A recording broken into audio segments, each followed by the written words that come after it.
Okay, good morning guys. Dito kami ngayon sa farm ni Pamela. Yan. Sitahin natin. Dito po ang kanyang tatay.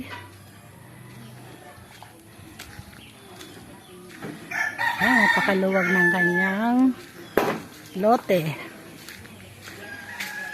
Meron siyang mga tanim na gabi, kamote, kalabasa to ito kalabasa. Yan po, binakuran muna ng pansamantala ng yero. At dito banda, yan, semento na. Saka may mga barbed wire. Ito ay guyabano. Meron siyang bunga. Guyabano. Yan. Guyabano. Yan. Meron siyang prutas.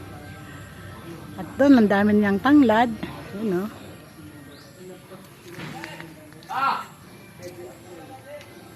Kamatis.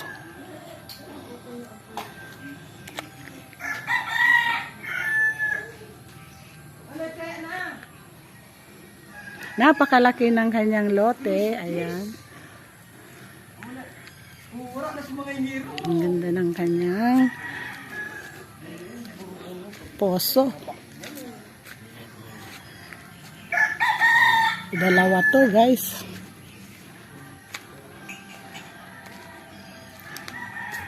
Tsaka meron siyang langka. Ayan, nakabalot na yung langka niya. Ito, dalawa puso niya. Tsaka dito ang kanyang mama. Tisalbe.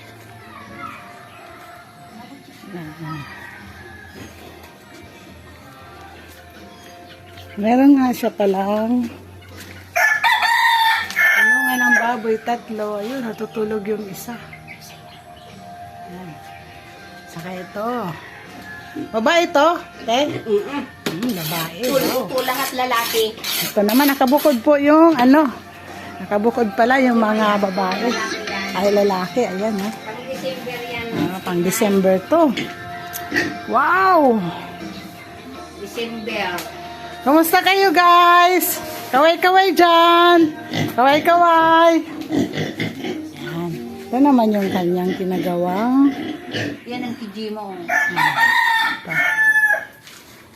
Hindi mo bagayan. May gripo man pala siya. May puso man kay Jem. Kabunga sa pili pa te. Alin dyan? Ano yan? Kabunga. Dito sa kapatid niya. May pili na to. Wow. Grabing bunga. Daming bunga ng pili. Swerte. Meron din siyang gripo. Ito tayo sa farm ni Pamela. Ito yung temporary stayhan muna. Yan. Dinatanggal na nila yung mga kahoy kasi ano na siya matigas na yung semento. Kaya gagawin na. Tatapusin na to. Ito ang papa niya. Yeah. Gusto ni Pamela ning nailing niya ng pag nagpaano ng video mo na Napakalaki ng lote. Farm to ni Pamela Rafael Sakora. Yan. Okay guys, bye bye.